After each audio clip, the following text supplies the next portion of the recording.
पहला इंसिडेंस, राम काज लगी तब अवतारा, सुनतहि भयउ पर्वतकारा। Purpose to realise self competence, अपनी शक्ति को जानना। तो यहाँ पे जामवंत जी ने उनको बोला कि भाई आपको काम करना है भगवान राम का और समुद्र लांघना है, क्या सोच रहे हो। उन्होंने जैसे ही उनको बोला गया कि राम काज करना है तो उन्होंने अपना, जैसा कि आपने देखा कि इस चौपाई में लिखा है, राम काज लगी तब अवतारा, सुनतहि भयउ पर्वतकारा। भगवान हनुमान जी पर्वत के समान हो गए, इतने बड़े हो गए कि वो जो वहां पे पर्वत थे वो उनसे भी ऊपर हो गए। तो यहाँ पर जब पहली बार उन्होंने अपना रूप बढ़ा करके पर्वत के समान किया, ये था अपनी सेल्फ कॉम्पिटेंस को रियलाइज करना। उनको भी नहीं पता था कि वो इतने बड़े हो सकते हैं। पहला मैसेज होता है कि आपके पास कोई भी कॉम्पिटेंस है, आपके पास कोई भी पावर है, आपको पहले उसको एक सेल्फ रियलाइजेशन की जरूरत होती है। सो पहली बार तुलसीदास जी ने इस चौपाई में हनुमान जी को उनकी पावर की सेल्फ रियलाइजेशन की बात की। अब हनुमान जी बड़े हुए और उन्होंने सोचा कि वो आगे जाएं, उन्होंने छलांग मारी। ठीक है, छलांग मार करके वो सुरसा राक्षसी जो थी, सॉरी, हनुमान जी ने छलांग मारी और फिर उन्होंने जो सुरसा माता थी जिनको देवताओं ने हनुमान जी की परीक्षा लेने के लिए भेजा था, तो यहाँ पे तुलसीदास जी की दूसरी चौपाई आती है। आपको वक्तव्य तो याद ही होगा कि सुरसा अपना मुंह बढ़ाती जाती थी और हनुमान जी अपना आकार बढ़ाते जाते थे। तो यहाँ पे क्या है, जस जस सुरसा बदन बढ़ावा, तास धून कपि रूप दिखावा, सत जोजन तई आनंद की ना, अति लघु रूप पवन सुत लीना। Purpose, power plus brain, the art of using power, how to master the art of using power। मतलब जैसे वो बढ़ाते गए मुंह हनुमान जी और अपने आप को बढ़ाते गए। अब क्या है कि अभी थोड़ी देर पहले ही उनको अपनी एक जो नई कॉम्पिटेंस है उसका अभी भी रियलाइजेशन हुआ है, राइट। बट अगर आपके अंदर एक सुपर पावर आ जाए और आपको मालूम पड़ जाए, सबसे पहले आप क्या करेंगे, उस पावर को यूज करेंगे। यहाँ पे हनुमान जी ने उस पावर के साथ बुद्धि का, ब्रेन का मिक्सचर किया। उन्होंने केवल एब्सोल्यूट पावर यूज नहीं की। ऐसा नहीं कि मेरे हाथ में गदा आ गई तो मैं चला जाऊं और किसी को ना गदा मार दूं, या मेरे पास कोई सुपर पावर आ गई, ठीक है, तो सबसे पहले मैं जाऊं, जैसे मैं स्पाइडरमैन हो गया, तो मेरे पास अगर पावर आ गई तो सबसे पहले मैं लाके वो झूलने लगूं, ठीक है, पूरे शहर में घूमने लगूं। ऐसा कुछ नहीं किया उन्होंने, एक बार किया, उसका सुरसा के सामने खड़े हुए हैं और इस पावर को भी पावर की तरह यूज नहीं कर रहे हैं। किस तरह यूज किया कि सुरसा ने मुंह बढ़ाते गए, अपना रूप बढ़ाते गए और उसके बाद छोटा रूप तुरंत किया, सुरसा के मुंह में गए और बाहर आ गए और बोले कि माता मुझे जाने दो, क्योंकि आपने ये तो नहीं बोला था कि आप मुझे खाओगी, आपने बोला था कि तुम्हें मेरे मुख में आना पड़ेगा, तो मैं आपके मुख में आ गया, तो आपने जो वचन लिया था वो पूर्ण हो गया, तो मुझे जाने दो। क्या वो अपनी पावर यूज करके सुरसा माता से लड़ाई नहीं कर सकते थे? उन्हें तो नहीं पता था कि देवताओं ने उन्हें भेजा है। उनको वो तो ये मान लेते कि अवरोध है मेरे काम में और उनसे लड़ाई भी कर सकते थे। पावर अभी भी रियलाइज हुई है कि मैं विशाल से विशाल हो सकता हूं, तो उनके लड़ना कोई बड़ी बात नहीं थी, पर वो लड़े नहीं। उन्होंने उस पावर को बहुत ही ब्यूटीफुली यूज किया, जिसमें कोई डिस्ट्रक्शन नहीं, कोई फाइट नहीं, ठीक है, रूप छोटा किया, गए, वापस आ गए। तो यहां कहते हैं कि पावर रियलाइजेशन होने के बाद सेकेंड चीज जो हमको सीखनी पड़ती है वो पावर को रिस्पॉन्सिबली यूज करना। तो दूसरी चौपाई में मैसेज आता है कि how one should use power very responsibly. अब आगे चलते हैं। जब वो लंका के पास आ गए और उनको लंका में प्रवेश करना था, तो उन्होंने बोला कि यहीं विश्राम कर लेते हैं, जब रात हो जाएगी तब रात में विश्राम करेंगे, क्योंकि मैं कोई लड़ने तो आया नहीं हूं, मैं तो अभी एक गुप्तचर की तरह आया हूं और गुप्तचर को लोगों से छुप करके ही जाना चाहिए। तुलसीदास जी लिखते हैं, मसक समान रूप कपि धरहि, लंके हूं चले हुए सुमर नरिहरहि। पावर प्लस स्ट्रेटेजी, पावर के साथ यहाँ पे स्ट्रेटेजी बनाई गई, रणनीति बनाई गई। मतलब उन्होंने एक मच्छर के समान रूप कर लिया। मसक मतलब मच्छर, एक मच्छर के समान रूप कर लिया और मच्छर के समान रूप लेकर के उन्होंने लंका के अंदर जाने की कोशिश की। तीसरा इंसिडेंस, जहां उन्होंने अपने रूप को बहुत ही स्मॉल कर लिया। क्यों? जिससे कि बिना किसी को बताए निकल जाए। इसे कहते हैं अगेन पावर को कितनी ब्यूटीफुली यूज कर रहे हैं। ठीक है, यहाँ पे उनके अंदर कोई ईगो नहीं है कि मैंने भी सुरसा को हराया है, ठीक है, मैं बड़ा हूं।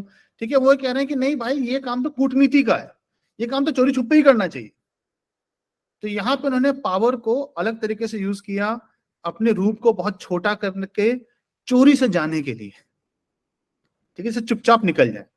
वो अलग बात है कि वहां पे लंकनी थी, लंकनी ने उनको फिर भी पहचान लिया और फिर उन्होंने लंकनी को घूंसा मार करके, ठीक है, उसको लंकनी को वहीं चित्त कर दिया और लंकनी जो है वहां से चले गए। तो जब उन्होंने लंकनी के साथ जो फाइट खत्म हो गई, राइट, तो उसके बाद आगे गए और आगे क्या कहते हैं, अति लघु रूप धरयु हनुमाना, पेठा नगर सुमिर भगवाना, पर्पस एस्पिनेज जासूसी। अब वो ये कह रहे हैं कि अभी मेरा शोध का काम खत्म नहीं हुआ है, अभी मेरे को और इंफॉर्मेशन गैदर करनी है। तो अति लघु रूप, अब वो मशक समान नहीं है, अति लघु रूप है। ठीक है, बहुत ही स्मॉल करके अपना आप घूम रहे हैं। ठीक है, यहाँ वहां जाकर के देख रहे हैं कि मतलब ना कि सीता माता कहाँ हैं, उनकी चर्चा में ढूंढ रहे हैं। तो यहाँ पे उन्होंने किस लिए अपना रूप स्मॉल किया, अन्वेषण के लिए। ठीक है, और आप ये देखिए, जो गीता का जो बहुत बड़ा लेसन है जो भगवान श्री कृष्ण ने अर्जुन जी को दिया था, वो हनुमान जी के अंदर ना कूट कूट करके भरा हुआ है। ठीक है, बिना गीता पढ़े आई थिंक वो गीता की पराकाष्ठा है। ठीक है, क्यों? क्योंकि वो कहते हैं कि जो कर्म है, कर्म पे तुम्हारा कोई अधिकार नहीं है। ठीक है, फल पे भी तुम्हारा कोई अधिकार नहीं है, तुम्हें अपना कर्म करना है। तो पावर का इसलिए कोई अभिमान नहीं होता है। तो हनुमान जी को अपनी पावर का भी अभिमान होता ही नहीं। हनुमान जी कहते हैं कि वो जो काज है, वो काज भी किसका है, प्रभु का काज है। जैसे गीता में भी लिखा गया है, राइट, कि हम सब क्या करते हैं, हम सब प्रभु का काज करते हैं। तो यहाँ भी वो प्रभु का काज है, तो प्रभु का काज कर रहे हैं, उसी के लिए वो छोटा बड़ा होते रहते हैं और इसलिए उनकी कभी ईगो नहीं आती है। ठीक है, क्यों? क्योंकि अगर मैं अपना काज करूंगा और मेरे अंदर पावर है और मेरे अंदर पोटेंशियल है, तो मैं ईगो में आऊंगा कि भाई मैं क्यों करूं छुप करके, यार मैं तो बड़ा हो सकता हूँ, लंका उखाड़ के फेंक देता हूँ। ठीक है, ये क्यों मैं अपना अति लघु रूप लेकर के यहाँ वहां घूमू।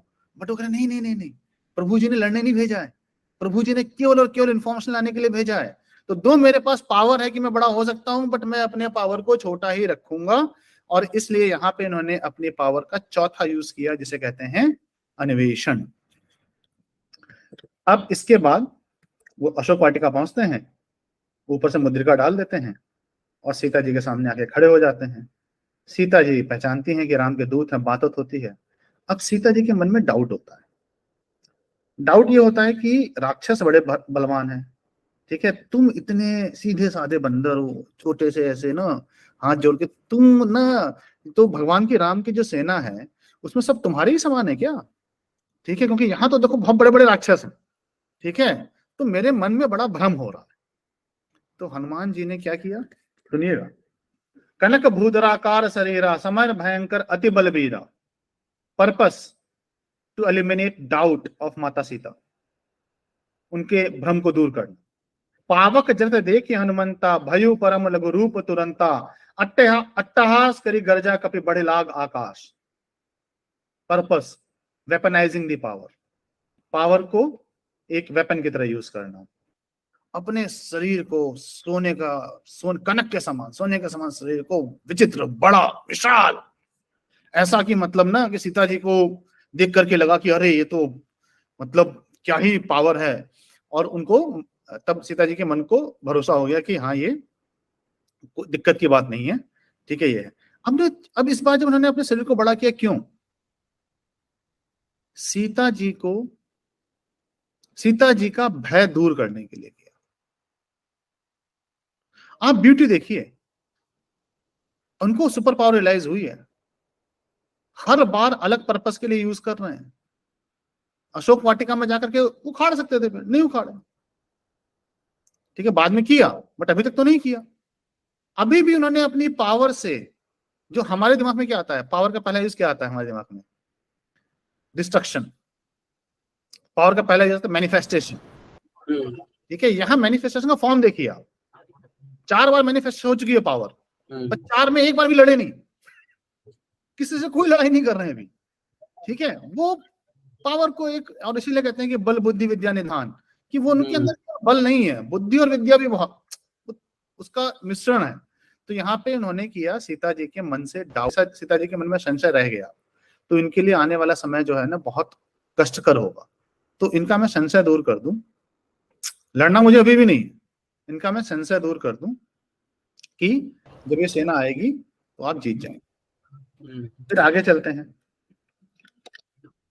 अब वो अशोक वाटिका गए, युद्ध हुआ, ठीक है।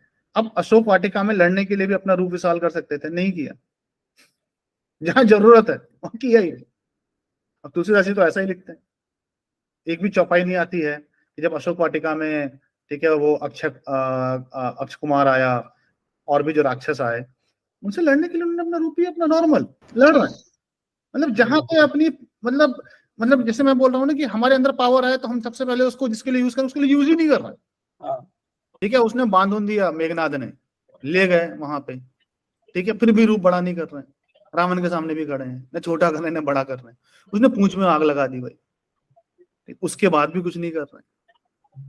जब पूरे नगर में घुमाया गया, फिर उन्होंने बोला कि यार ऐसा है, उनके दिमाग में एक बात आई कि थोड़ा भय तो इनके दिमाग में भी डालना पड़ेगा, वरना बात बनेगी नहीं।